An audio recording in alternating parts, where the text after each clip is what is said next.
ಭಾಗದಲ್ಲಿ ಸರ್ಕಾರ ಒಂದು ಟೆಂಡರ್ ಅನ್ನು ಕರೆದಿದ್ದಾರೆ ಮರಳು ದಿಬ್ಬವನ್ನು ತೆರವುಗೊಳಿಸುವುದಕ್ಕೆ.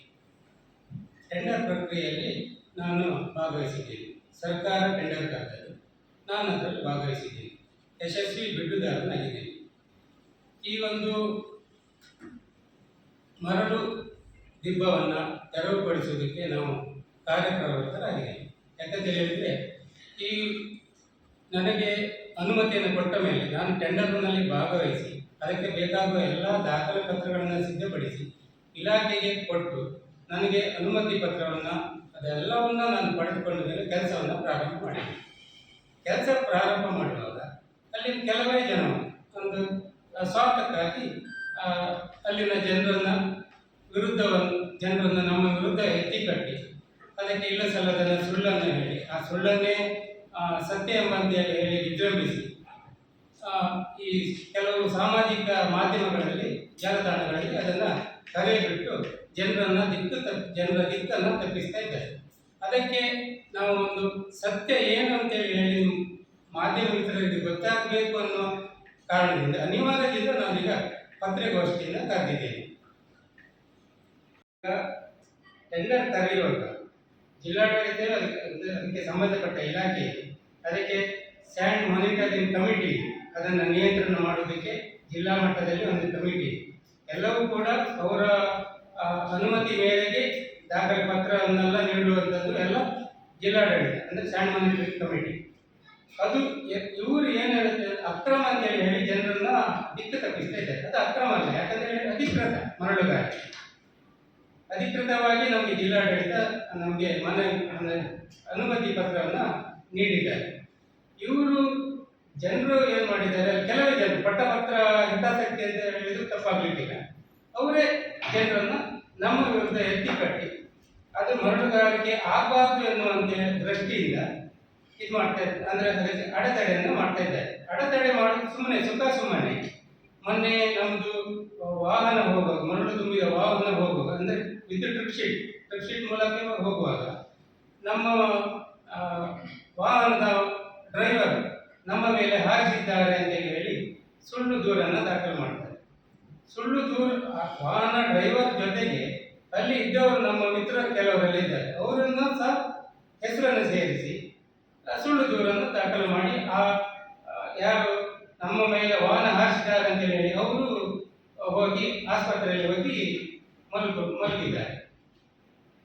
ಏನು ಅದು ಇಲ್ಲ, ಸುಮ್ಮನೆ ಸುಳ್ಳು ಕೇಸನ್ನು ದಾಖಲು ಮಾಡಿ. ಆದ್ರಿಂದ ನಾಳೆ ನಮ್ಮ ಮೇಲೂ ಬರ್ಬೋದು ಅಂತ ಹೇಳಿ ನಾವು ನಮ್ಮ ಜಾಗ್ರತೆಗೋಸ್ಕರ ನಾವು ಮನವಿಯನ್ನು ಮಾಡಿದ್ದೇವೆ. ಅದಕ್ಕೆ ರಕ್ಷಣೆಯನ್ನು ಕೊಟ್ಟಿದ್ದಾರೆ. ಯಾಕಂತ ಹೇಳಿದ್ರೆ ಕಾನೂನು ಬದ್ಧವಾಗಿ ನಡೆಯುವಾಗ ಕಾನೂನನ್ನು ಸುವ್ಯವಸ್ಥೆ ಕಾಪಾಡುವವರು ಅಹಿತಕರ ಘಟನೆ ಆಗಬಾರ್ದು ಎನ್ನುವ ದೃಷ್ಟಿಯಿಂದ ನಮಗೆ ರಕ್ಷಣೆ ಕೊಟ್ಟಿದ್ದಾರೆ. ಅದರಲ್ಲಿ ಏನು ತಪ್ಪಿಲ್ಲ.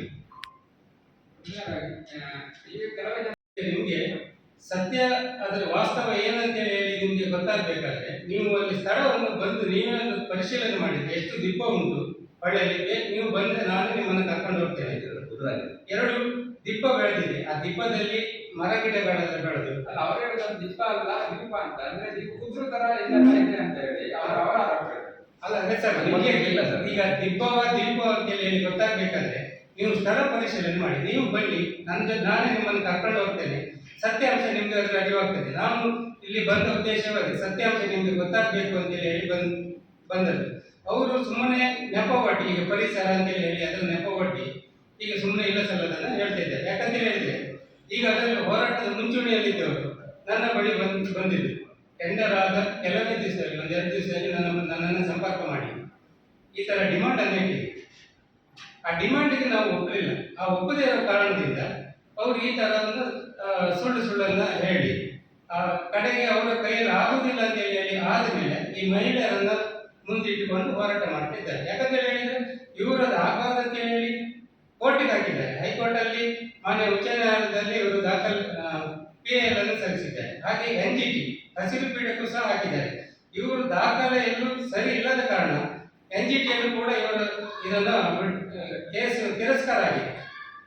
NGTಯಲ್ಲಿ ಈಗ ಹೈಕೋರ್ಟ್ ಅಲ್ಲಿ ಇರುವುದರಿಂದ 2-3 ಸಲ ಈಗ ಹಿಯರಿಂಗ್ ಆಗಿದೆ. ಅಲ್ಲೂ ಕೂಡ ಅವರಿಗೆ ಯಾವುದೇ ಯಶಸ್ಸು ಸಿಗಲಿಲ್ಲ, ಸ್ಟೇ ಸಿಗಲಿಲ್ಲ. ಈಗ ಹೈಕೋರ್ಟಿಗೆ ಹಾಕಿದ ಮೇಲೆ ರಸ್ತೆಯಲ್ಲೇ ತಡೆ ಮಾಡುವುದು ಪಟ್ಟಿಯನ್ನು ಉಂಟುಪಡಿಸ್ತಾ ಇದ್ದಾರೆ. ಜಿಲ್ಲಾಡಳಿತ ಎಷ್ಟು ಮರಳು ತೆಗಿಲಿಕ್ಕೆ ಪರ್ಮಿಷನ್ ಕೊಟ್ಟಿದ್ದಾರೆ, ಎಷ್ಟು ಮರಳು ಇದೆ ಅಂತ ನಿಮ್ಗೆ ಇದು ಮಾಡಿದೆ? ನಮಗೆ 62,000 ಮೆಟ್ರಿಕ್ ಟನ್, 62,000 ಚಿಲ್ಲರೆ ಮೆಟ್ರಿಕ್ ಟನ್ ಅನ್ನು ವರ್ಷಕ್ಕೆ ತೆಗಿಬಹುದು. ನಿಮಗೆ ಎಷ್ಟು ವರ್ಷದ 5 ವರ್ಷದ ಅವಧಿ. ಪ್ರತಿ ವರ್ಷ 62? ಹೌದು, ಪ್ರತಿ ವರ್ಷಕ್ಕೆ 62,000 ಮೆಟ್ರಿಕ್ ಟನ್ ಅನ್ನು ನಾವು ತೆಗಿಬಹುದು. ಅಲ್ಲಿ ಅಷ್ಟು ಮರಳು ಇದೆಯಾ? ಉಂಟು. ಅದು ಗಣಿ ಇಲಾಖೆಯವರು ಗುರುತಿಸಿದ್ದಾರೆ ಮರಳನ್ನು ಎಷ್ಟು ಪ್ರಮಾಣದ ಇದೆ ಅಂತ ಹೇಳಿ. ಎಷ್ಟು ಆಳದಲ್ಲಿ? 1 ಮೀಟರ್ ಆಳದಲ್ಲಿ ಮಾತ್ರ ಅಲ್ವಾ ನಿಮ್ಗೆ ತೆಗಿಲಿಕ್ಕೆ ಇರೋದು? ಹೌದು ಹೌದು. ನೀವೆಷ್ಟು ಆಳದಲ್ಲಿ ಅಷ್ಟೇ, 1 ಮೀಟರ್ ತೆಗಿ ನಾವು. 1 ಮೀಟರ್ ಅಂದ್ರೆ 1 ಮೀಟರ್ ಅಲ್ಲೇ ನೀವು ತೆಗಿತಾ ಇದ್ದೀರಾ? ಹೌದು. ಅಲ್ಲ, ಅವ್ರು ಹೇಳೋದು 3 ರಿಂದ 4 ಮೀಟರ್ ಆಳಕ್ಕೆ ತೆಗಿತಾ ಇದ್ದೀರಿ, ಅಲ್ಲಿಂದ ಭೂ ಸವಕಳಿ ಆಗುತ್ತೆ, ಕೃಷಿ ಭೂಮಿ ಎಲ್ಲ ಇನ್ನು ಇದಾಗುತ್ತೆ ಅಂತ ಅವ್ರು ಹೇಳ್ತಾ ಇರೋರು. ಅವ್ರ ಮೇನ್ ಆರೋಪ ನಿಮ್ಮ ಮೇಲೆ ಇರೋದು. ಅದು ಈಗ ಅಲ್ಲಿ ಏನಂತ ಹೇಳಿದ್ರೆ, ನಮ್ಗೆ ಮರಳು ದಿಬ್ಬವನ್ನೇ ತೆಗಿಲಿಕ್ಕೆ ನಮ್ಗೆ ಅವಕಾಶ ಇರೋದು, ಅದನ್ನೇ ಮಾಡ್ತಾ ಇದ್ದೇವೆ. ಅವ್ರು ಮಾತ್ರ ಸುಳ್ಳು ಸುಳ್ಳನ್ನೇ ಹೇಳುದು. ಮರಳು ದಿಬ್ಬ ಮಾಡಿ ಸುಳ್ಳು ಸುದ್ದಿ ಸರ್. ಅಲ್ಲಿ ಇರುವ ಅಷ್ಟು ಜನ ಹೋರಾಟಗಾರರಂತ ನಿಮ್ಮಲ್ಲಿ ಇದ್ದಾರೆ, ಅವ್ರ ಮನೆಯಲ್ಲಿ ಎಲ್ಲ ಪ್ರೆಸೆಂಟ್ ಅನ್ನೋದೇ ಗ್ರಾಮ ಪಂಚಾಯತ್ ಮೆಂಬರ್ ಆಗಿದೆ. ಆ ಪ್ರಜೆ ಅವರೆಲ್ಲರೂ ಅದೇ ಬಾವಿ ನೀರು ಕುಡಿಯುದು.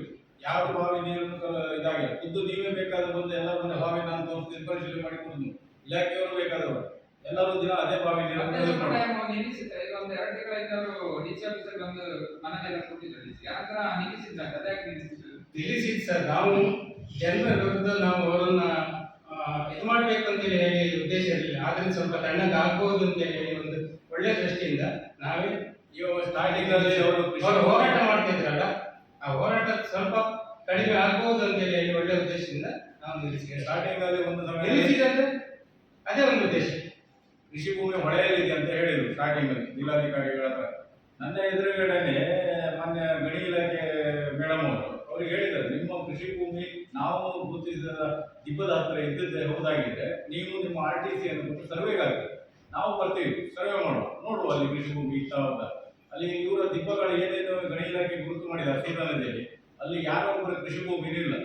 ಇವತ್ತು ಏನಾಗಿದೆ, ಆ ದಿಬ್ಬ ಅನ್ನೋದು ರಾಶಿ ಬಿದ್ದು ಅದ್ರ ಮೇಲ್ಗಡೆ ಗಿಡ ಗಟ್ಟಿ ಎಲ್ಲ ಹುಟ್ಟಿ ಅದೇ ಒಡೆ ಸೈಡ್ ಫುಲ್, ಒಂದು ಸೈಡ್ ಫುಲ್ ಕಾಡು ತರ ಬೆಳ್ಕೊಂಡಿದೆ. ಅದರೊಳಗಡೆ ಹೋಗಿ ದಿಬ್ಬ ಇರೋದು. ಈಗ ಜನಗಳಿಗೆ ಸದ್ಯ ಹೊಳೆಗೆ ನೇರವಾಗಿ ಹೋಗೋಕ್ಕಾಗೋದಿಲ್ಲ, ಆ ತರ ವಾಸ್ತವ ಸ್ಥಿತಿಯಲ್ಲಿದೆ ನಾಗಮಠ ಸಣ್ಣ ನೀರಾವರಿ ಡ್ಯಾಮಿನ ಒಳಭಾಗದಲ್ಲಿ. ಆ ಒಳಭಾಗದಲ್ಲಿ ಒಂದು ಕಡೆ ಒಂದು ಸೈಡ್ ಒಂದು 700-800 ಎಕರೆ ಕೃಷಿ ಭೂಮಿ ಇದ್ದಿತ್ತು ಮುಂಚೆ. ಯಾಕಂದ್ರೆ ನಮ್ಮ ಫ್ಯಾಮಿಲಿಯವ್ರಿಗೂ ಇದ್ದಿದ್ದಲ್ಲ, ಅದನ್ನೆಲ್ಲರೂ ಈ ಮಾಯ ಕಂಪನಿ ಇದು ಮಾಡಿದ್ರು. ಅವರು ಮಾಯ ಕಂಪನಿಯಲ್ಲಿ 750 ಎಕರೆ ಕೃಷಿ ಭೂಮಿನ ಪರ್ಚೇಸ್ ಮಾಡಿದ್ರು. ಯಾರ್ದು ಜಾಗ ಇಲ್ಲ, ಅವ್ರ ಜಾಗ ಎಲ್ಲ ಪುಸ್ತು ಹೊಳೆಗೆ ಹೋಗಿದೆ. ಆಲ್ರೆಡಿ ಮಾಯದವ್ರದ್ದು 100-150 ಸೆಂಟ್ಸ್ ಹೊಳೆಯಲ್ಲಿದೆ ಅಂತ ಅವರೇ ಹೇಳಿದ್ದಾರೆ. ಒಂದ್ಸತಿ ನಾನೇ ಕೂತವ್ರು ನಾವು ಒಬ್ಬರನ್ನ ಕೃಷ್ಣಣ್ಣ ಅಂತ ಒಬ್ಬರನ್ನ ಕಾಂಟ್ಯಾಕ್ಟ್ ಮಾಡಿದಾಗ ಸೈಟ್ ಪಿಚಿಂಗ್ ಮಾಡೋಕ್ಕಂದ್ರೆ ಜಾಗ ಬೇಕಂತ ಕೇಳಿದಾಗ ಅವ್ರು ನಮ್ದು 103 ಸೆಂಟ್ಸ್ ಹೊಳೆಯಲ್ಲೇ ಇದೆ ಪ್ರವೀಣ್ ಅವರೇ, ನೀವು ಸೈಟ್ ಪಿಚಿಂಗ್ ಮಾಡಿಸೋದಿದೆ ನೆಕ್ಸ್ಟ್ ಅಲ್ಲಿಗೆ ಎಷ್ಟು ಜಾಗ ಬೇಕು ನಾನು ಕೊಡ್ತೀನಿ, ಅದಕ್ಕೆ ನಂದೇನು ಅಭ್ಯಂತರ ಇಲ್ಲ ಅಂತ ಅವರೇ ಹೇಳಿದ್ದಾರೆ. ಆಕ್ಚುಲಿ ಅಂದ್ರೆ ಸ್ಟಾರ್ಟಿಂಗ್ ಅಲ್ಲಿ ಈಗ ಏನು ಹೋರಾಟ ಅಂತ ಮಾಡ್ತಾ ಇದ್ದಾರೋ ಅದರಲ್ಲಿ ಮುಖ್ಯವಾದ ಒಬ್ಬ ವ್ಯಕ್ತಿ ಅದೇ ನಾಗರಮಠ ಹೊಳೆಯಲ್ಲಿ ರಾತ್ರಿ ಗಂಟೆ ಒಯ್ಯಕ್ಕಂತ ಮಾಡ್ತಾ ಇದ್ದಾರೆ. ಆಚೆಗೆ ಮಾಯದವ್ರ ಜಾಗದ ಮೇಲೆ ಗಾಡಿಗಳು ಹೋಗ್ತಾ ಇದ್ದಾರೆ. ಇವತ್ತು ಅವ್ರ ಬೇಡಿಕೆ ಏನು ಬೇರೆ ಏನಲ್ಲ. ಇವಾಗ ಅವ್ರು ಹೇಳಿದ್ರಲ್ಲ ಟ್ರೈನರ್, ಇವ್ರ ಹತ್ರ ದೊಡ್ಡ ಮಟ್ಟದ ಬೇಡಿಕೆ ಇಟ್ಟಿದ್ದಾರೆ. ಆ ದೊಡ್ಡ ಮಟ್ಟದ ಬೇಡಿಕೆಯನ್ನು ಇವ್ರಿಗೆ ಪೂರೈಸಲು ಆಗುದಿಲ್ಲ ಅಂತ ಹೇಳೋದಕ್ಕೆ ಅವರು ಒಂದಿಷ್ಟು ಜನ ಹೆಂಗಸರು ಮಕ್ಕಳನ್ನ ಸೇರಿಸ್ಕೊಂಡು ಅಲ್ಲೊಂದು ಚಾಕ್ಲೇಟ್ ಫ್ಯಾಕ್ಟ್ರಿ ಇದೆ, ಅವ್ರಿಗೆ ಅಲ್ಲಿ ಕೆಲಸ ಬರ್ತದೆ, ಅವ್ರನ್ನೆಲ್ಲ ಕರ್ಕೊಬಾರ್ದು, ಅಲ್ಲೊಂದು ಪ್ರತಿಭಟನೆ ಕೂಗೋದು ದಿನ. ಅವ್ರಿಗೆ ವಾಸ್ತವವಾಗಿ ಅಲ್ಲಿನ ಗ್ರಾಮಸ್ಥ ಕೆಲವು ಜನಗಳಿಗೆ ಅಲ್ಲಿ ಏನ್ ನಡೀತಾ ಇದೆ ಅಂತ ಅವರಿಗೆ ಗೊತ್ತಿಲ್ಲ. ಬಟ್ ಯಾರು ಹೇಳಿದ್ ಕೇಳ್ಕೊಂಡು ಏನೆಲ್ಲ ಸ್ಟೇಟ್ಮೆಂಟ್ ಕೊಡ್ತಾ ಇರೋದು ಅಲ್ಲಿ ಬಂದಾಗ ಕೇಳಿದಾಗ ನೀವು ಈ ತರ ಘಟನೆ ನಡೀಬಾರ್ದು ಅನ್ನೋ ಉದ್ದೇಶದಿಂದ ಹೌದು ರಕ್ಷಣೆ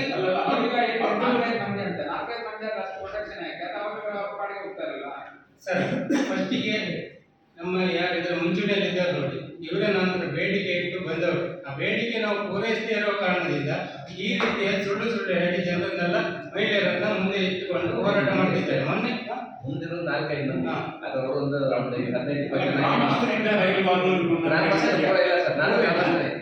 ಆಗುದಿಲ್ಲ, ಬಂದು ನಿಲ್ತಾರೆ, ಕೆಟ್ಟ ಮಾತಾಡ್ತಾರೆ. ಅದಕ್ಕೆ ಯಾವಾಗಲೂ ನಾವು ಮುಟ್ಟಿದ್ರೆ ಯಾರು ಇದಾಗಿದ್ರೆ ಪೊಲೀಸರು ಬಂದು ಇರ್ಬೇಕಂದ್ರೆ ಆ ರೀತಿಯ ಇದೇ ಇರ್ಬೇಕಲ್ಲ ಸಿಚುವೇಶನ್ ಅಲ್ಲಿ. ಸರ್, ಕಾನೂನುಬದ್ಧವಾಗಿ ಮಾಡುವಾಗ, ಅಧಿಕೃತವಾಗಿ ನಾವು ಮಾಡುವಾಗ ನಮ್ಗೆ ನಾವು ಅಧಿಕೃತವಾಗಿ ಕಾನೂನುಬದ್ಧವಾಗಿ ಜನಕ್ಕೆ ಏನು ಇದಿಲ್ಲದೆ ಇದ್ರೆ ನಿಮ್ಗೆ ಇಷ್ಟು ಪ್ರೊಟೆಕ್ಷನ್ ಯಾಕೆ ಬೇಕು? ಬೇರೆ ಪೊಲೀಸ್ ಪ್ರೊಟೆಕ್ಷನ್ ಅಲ್ಲಿ ಈಗ ಎಲ್ಲ ಕಡೆ ಮರಳುಗಾರಿಕೆಗೆ ಜಿಲ್ಲೆಯಲ್ಲಿ ಎಲ್ಲ ಕಡೆ ಮರಳುಗಾರಿಕೆ ಎಲ್ರಿಗೂ ಕೊಡ್ತಾ ಇದ್ದಾರೆ ಹೀಗೆ. ಸರ್ ಎಲ್ಲೂ ಆ ಥರ ಇಲ್ಲದೆ ಇರ್ಬೋದು, ಆದ್ರೆ ಇಲ್ಲಿ ಅಧಿಕೃತವಾಗಿ ಮಾಡುವಾಗ ರಕ್ಷಣೆ ನಾವು ಕಾನೂನು ಸುವ್ಯವಸ್ಥೆ ಕಾಪಾಡುವ ರಕ್ಷಣೆ ಕೊಟ್ಟರೆ ತಪ್ಪೇನು? ಅನಧಿಕೃತ ಅಂತ ಅರ್ಥ ಆಗುತ್ತೆ. ಅಧಿಕೃತ ಅಂತ ಹೇಳ್ತಿದ್ದೀರಲ್ಲ, ಈಗ ಮೃತಕರ ಕಳೆದಿನ ಅನಧಿಕೃತ ಅಂತ ಅಂತಾನ, ಅಧಿಕೃತವಾದಕ್ಕೆ ಪೊಲೀಸಬೇಕಂತ ಹೇಳಲ್ಲ, ಪ್ರೊಟೆಕ್ಷನ್ ಹೌದು, ಪ್ರೊಟೆಕ್ಷನ್ ಆಗ್ಬೇಕು. ಸರ್ ಈಗ ಅಧಿಕೃತವಾಗಿ ಇರೋದಕ್ಕೆ ಅವರು ತೊಂದರೆ ಕೊಟ್ಟಾಗ ನಾನು ಯಾರ ಮೊರೆ ಹೋಗ್ಬೇಕು? ನಾನು ಕಾನೂನು ಸುವ್ಯವಸ್ಥೆ ಕಾಪಾಡುವ ಹತ್ರ ನಾವು ಕೇಳಲೇಬೇಕು. ನಾನು ರಕ್ಷಣೆ ಕೊಟ್ಟಿದ್ದಾರೆ, ನಾನು ಸರ್ ಅಧಿಕೃತವಾಗಿ ನಾನು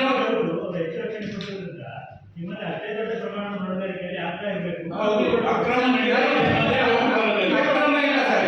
ನಾನು ಸರ್ಕಾರಕ್ಕೆ ರಾಜಧನವನ್ನ ಪಾವತಿಸಿಯೇ ತೆಗೆಯೋದು, ಟ್ರಿಪ್ ಶೀಟ್ ಅಲ್ಲಿ ತೆಗೆಯೋಲ್ಲ. ಈಗ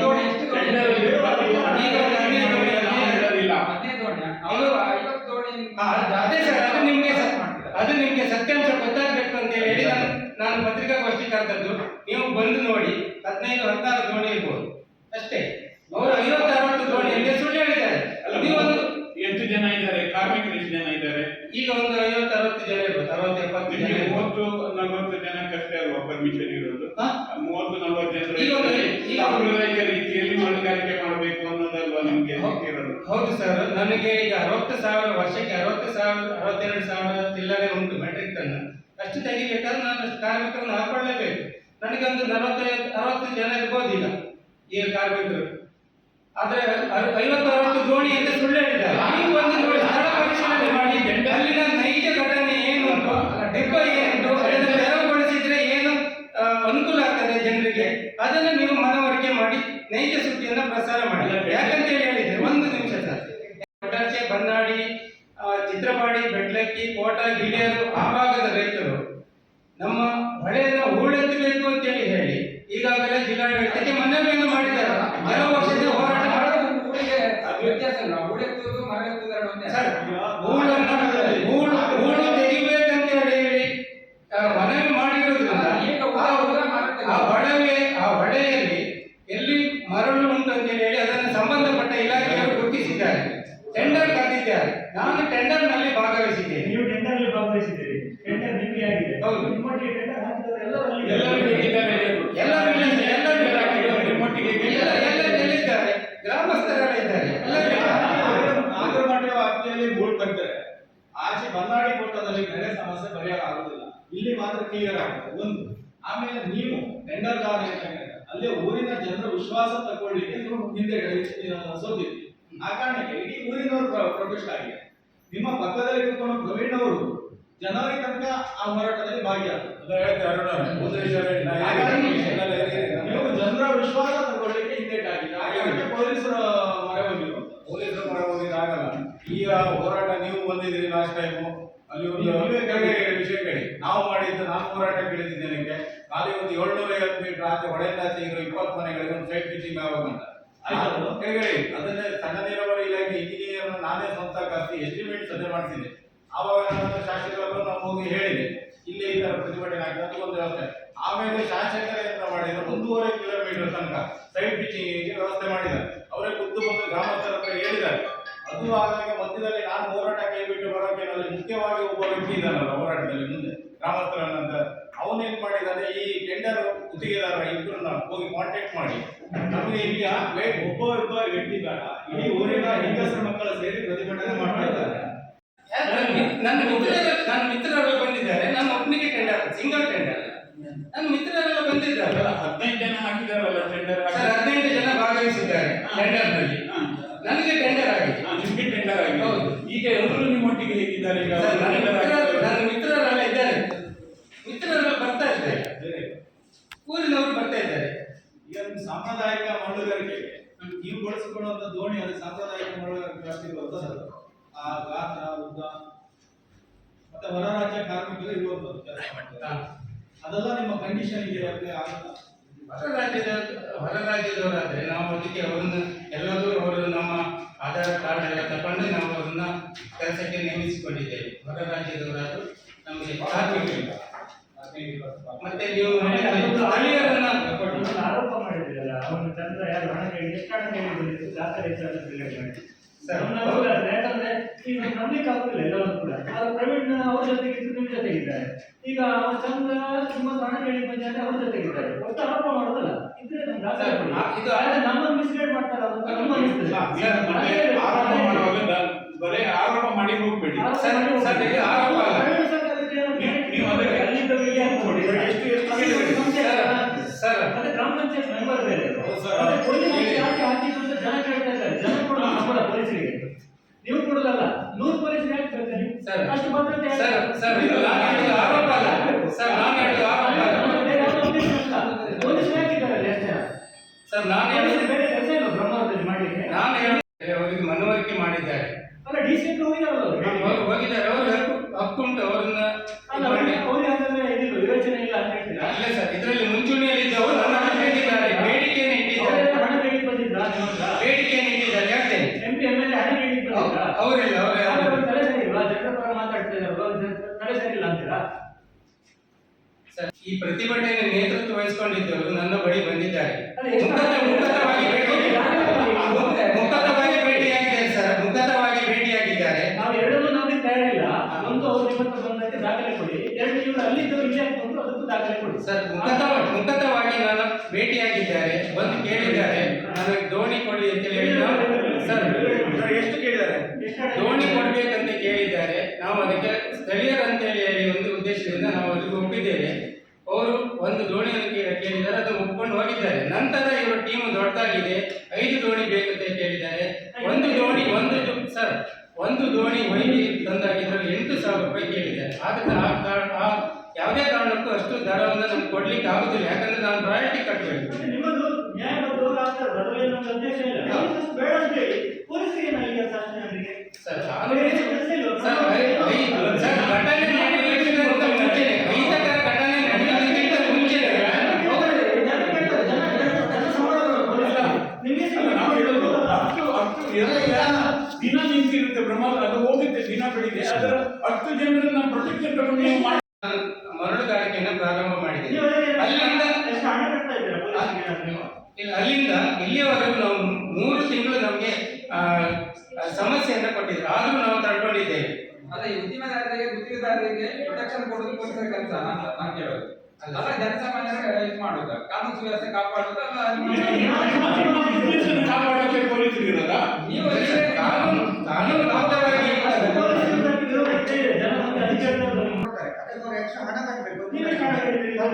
ಒಬ್ಬರಲ್ಲ, ಒಂದು ದಿನ ಕೊಡ್ಬೋದು, 2-3 ಜನ ಪ್ರೊಟೆಕ್ಷನ್ 4-5 ಜನರನ್ನ ಕಳಿಸ್ಬೋದು. ಇದು 100 ಗಂಟೆ ಜನ ಪೊಲೀಸರು ದಿನ ಬಂದು ಇದು ಮಾಡ್ತಾರೆ. ಯಾರು 100 ಜನ ಇಲ್ಲ ಸರ್, 100 ಜನ ಇಲ್ಲ. ನಾನು 2 ದಿನ ನೋಡಿದ್ದೇನೆ, 100 ಜನ ತನಕ ಇದು ಹೋಗಿದ್ದಾರೆ. 2 ವ್ಯಾನ್ ಆಗಿದೆ, 2 ವ್ಯಾನ್ ಇದ್ದಾರೆ. ನಿಮಗೆ ಬ್ರಹ್ಮಾವರ ಪೊಲೀಸ್ ಸ್ಟೇಷನ್ ಇಂದ ಸೆಕ್ಯೂರಿಟಿ ಕೊಟ್ಟದ ಅಥವಾ ಡಿಆರ್ ಸಪರೇಟ್ ಅದು? ನಾವು ಬ್ರಹ್ಮಾವರ ಸ್ಟೇಷನ್ ಅವರು ಡಿಆರ್ ಅನ್ನು ಕರೆಸಿ ಇದನ್ನ ಕೊಡ್ತಾ ಇದ್ದಾರೆ. ಅವರೇ ಕೊಟ್ಟದ? ಬ್ರಹ್ಮಾವರದವರೇ ಕೊಟ್ಟದ? ಹೌದು, SI ಡೈಲಿ ಹೋಗ್ತಾರೆ. ಜನ ಅದನ್ನು ಕೇಳ್ತಾ ಇದ್ದಾರೆ. ಪೊಲೀಸರಿಗೆ ಅಂತ ಕೆಲಸ ನಿಮ್ಮದು ಅಧಿಕೃತ, ಏನು ಪ್ರಾಬ್ಲಮ್ ಇಲ್ಲ. ಆದ್ರಿಂದ ಅದು ಸುಮ್ಮನೆ ನಿಮಗೆ ಎಲ್ಲರಿಗೂ ಸುಳ್ಳು ಸುದ್ದಿಯನ್ನ ಅವರು ಕೊಟ್ಟಿದ್ದಾರೆ. ಈಗ 2 ತಿಂಗಳ ಹಿಂದೆ ನಾವು DC ಆಫೀಸಿಗೆ ಅವರು ಮನೆ ಕೊಡ್ಲಿಕ್ಕೆ ಬಂದಿದ್ದು. ನಾವು ಬೇರೆ ಒಂದು ಕಾರ್ಯಕ್ರಮ ಹೋದ ನಾವು ಹೋಗಿದ್ದೆವು. ಅಲ್ಲಿ ಒಂದು ಕಡಿಮೆ ಅಂದ್ರೆ ಒಂದು 40ರಿಂದ 50 ಮಂದಿ ಹೆಂಗಸರು ಮಕ್ಕಳು ಎಲ್ಲ ಇದ್ದಾರೆ. ಬೇರೆ ಮಕ್ಕಳಲ್ಲ, ಇವರು ಹೆಂಗಸರು ಫ್ಯಾಮಿಲಿ ಏಜ್ ಆದವರೆಲ್ಲ. ಅವರೆಲ್ಲ ನೀವು ಹೇಳಿದ್ರೆ ಹಣ ಕೊಟ್ಟು ಕರ್ಕೊಂಡು ಬಂದ ಅಂತ ಹೇಳ್ತೀರಾ? ಅಲ್ಲ, ಗ್ರಾಮಸ್ಥರ ಅಂತ ಹೇಳ್ತೀರಾ? ಇಲ್ಲ ಸರ್, ಮೊದಲಿಗೆ ಕೆಲವೇ ಜನ 4 ಜನ ಮಾತ್ರ ಮೊದಲಿಗೆ ಇದ್ದಾರೆ. ಒಂದು 2 ಸರ್, ಹೇಳ್ತೇನೆ ಸರ್, ಮೊದಲಿಗೆ ಇಷ್ಟು ಜನ 4 ಜನ ಮಾತ್ರ ಇದ್ದವರು. ಇವರಿಗೆ ಅವರ ಡಿಮ್ಯಾಂಡ್ ಅನ್ನು ನಾವು ಪೂರೈಸದೇ ಇರುವ ಕಾರಣದಿಂದ ಅವರು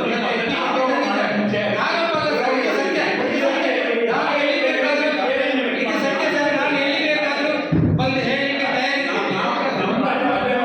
ರಾಜಕಾರಣಿಗೆ ಮಾತನ್ನೆಲ್ಲ ಇಲ್ಲಿ ಬಂದು ಆಡಬೇಡಿ.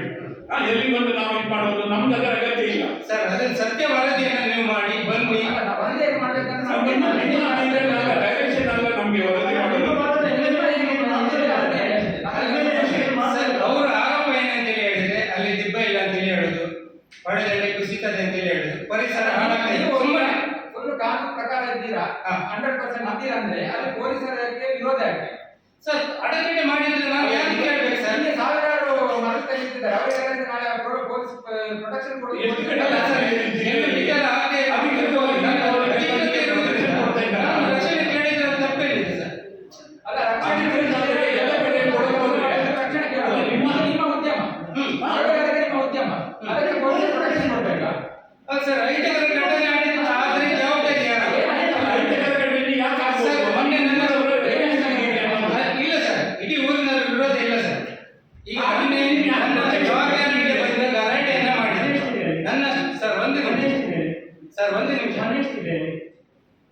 ಸರ್ ಮೊನ್ನೆ ನಾವು ಮರಳುಗಾಯಿ ಮನೆ ಎಷ್ಟಿದೆ ಅಲ್ಲಿ?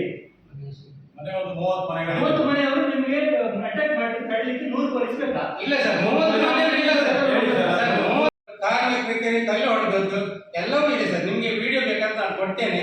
ನಮ್ಮ ಕಾರ್ಮಿಕರ ಜೊತೆಗಿದ್ದಾಗ ದೋಣಿಯನ್ನು ಹೊಳೆಯಲ್ಲಿ ಹಿಡ್ಕೊಂಡಿದ್ದಾರೆ.